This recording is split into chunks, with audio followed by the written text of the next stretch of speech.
So why Antarctica?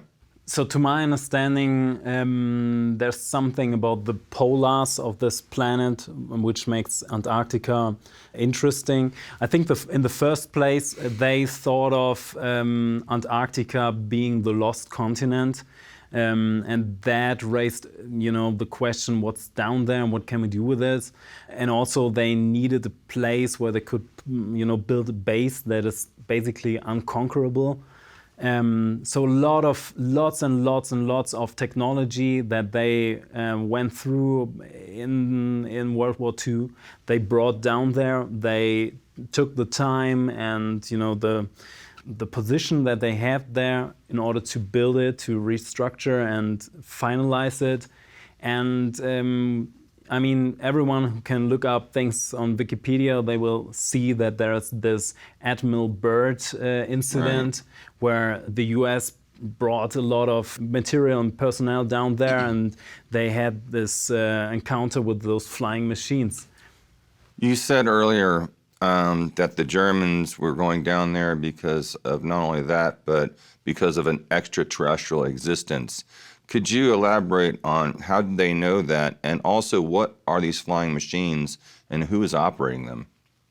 So they were doing lots and lots of research in esoteric terms and also extraterrestrial technology back in the 1920s, 1930s. Basically, there seems to have been some kind of species that once was there. I don't know, maybe you know something, Randy, who was down there.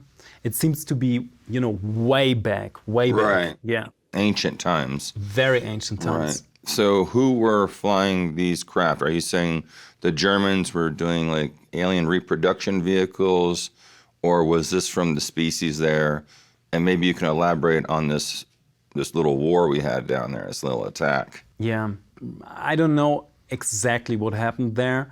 I know that those craft that they built, the documents seem to say that people can get in there. They made them, they could operate them, and at that time, it seems that they have perfected the weaponry on those crafts. I have no, proof to whether Germany was in contact to any non-terrestrial species or not at that time. I assume because the World War II is so important, and we know that there was presence all over the place, observing what's happening, that it would be logical that any of the species there that show some invasive, directive characteristica, that they would contact Germany. Right. But I don't know. Do you know something? A little. Tell us about that whole conflict that was going on there. Sure. So it was called Operation High Jump. So the mission itself was supposed to take 3 or 4 months. They get down there, heavy losses, have to turn around and come back, within 3 weeks.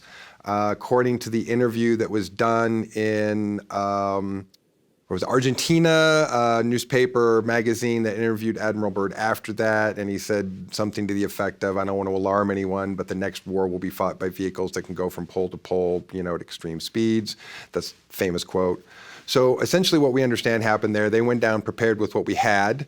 Some things popped out of the water, cut one of the battleships in half, and essentially did so much damage in about 5 minutes that they were, we don't know if we can keep doing this, and had to turn around. Now there was another incident that occurred with that. There was an air crew of a plane that was sent to fly over Antarctica to take a look at it. It was a flight crew that was all from Oklahoma, and there was a sort of a mysterious, crash, or the vehicle failed or something. We're pretty sure they were shot right out of the sky. So there's a report on that, but of course it was, oops, we had an accident, and this poor crew, who was all guys from Oklahoma, died there. But we're pretty sure that was also in line with that. So we know that somebody knew something and had the hints and the rumors that there was something down there. What everybody knew at the time, I can't say for sure, But the goal was hopefully, let's get down there quick before they've really established themselves and they've got any kind of military buildup. But they had just enough ships. It only takes a couple of ships with a death ray or a particle beam, to fight a 1940s, Navy ship. Yeah. So it didn't go very well. So to my knowledge, the Americans, they have detected some of the submarines before they could enter Antarctica. Absolutely. And the Russians, they came in a little later. Yep. They had the information a little later. They came to Berlin, they found all those documents, and there was things about Antarctica, and that's how they gained knowledge. Do you know if there was alien or non-terrestrial presence in Germany at that time?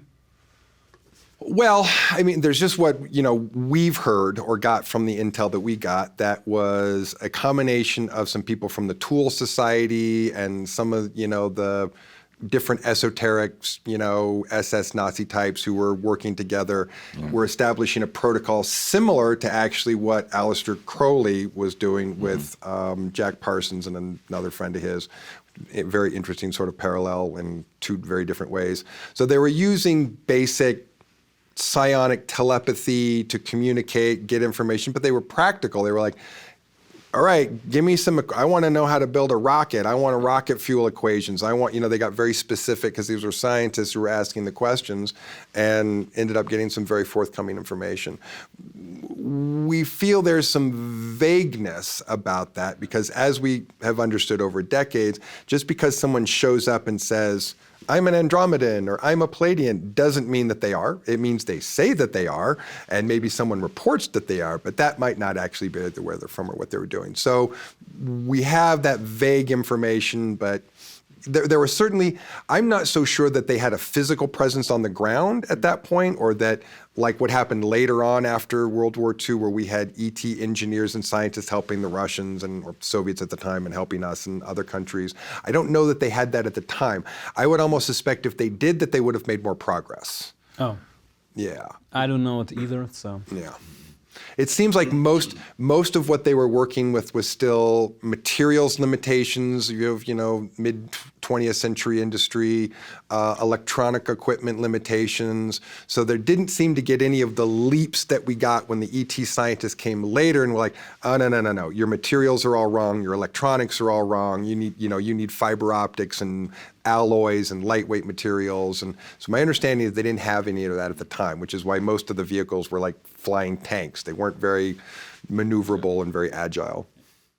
Tell me about the land part under the ice. When was that discovered? And was there extraterrestrial life there when they discovered it? Well, there's actually always been exposed land in Antarctica. So the first expeditions that wherever went there, the farther inland they got, they found natural water sources that were not frozen with fresh water, rocky plateaus that were not covered with ice. So there's always been some exposed area there, and especially as you get farther down. Yeah. But my understanding, after the incident that occurred about a decade ago, we did send Marines to secure the situation. So as a Marine Corps officer, I do have to be a little careful to not say anything that could endanger a Marine's well-being in that situation. So I'll do my best to answer the questions in full that I can, but if I look like I'm pausing, it's because I want to make sure I'm not saying something. Sure. But what I can say, there's been an archaeological dig there for decades. So they finally found something that was important, a very large chamber that was size of a football field or something like that. Apparently it was filled with stasis pods that were anywhere from like a meter, 3 feet in length to over 30 feet in length. So my understanding was, because some of the Schwabenlanders are still down there, their inclination was, this could be a biohazard. We need to burn this to the ground immediately. And then there was some go, no, this could be really important. This is an archaeological site. We can't just burn it down. And so that's when we had to deploy some Marines to make sure that they didn't just torch the whole thing.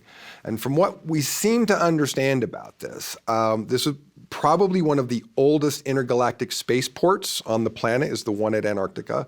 We think that most of these stasis pods contain the teleoperational biological bodies for the personnel who were stationed there. As we have come to practice and understand in the work that we do, you don't always want to take a person, their actual physical, biological, bacterial exposed person, and put them in a different environment and bring them back. And it turns out teleoperation of either mechanical drones or biological drones turns out to be one of the most efficient things to do, because worst case scenario, you can just throw the drone in an incinerator and burn it, and then it's not going to bring anything back. But apparently ETs have been doing this for a long, long, long time before we ever learned about it or started doing it.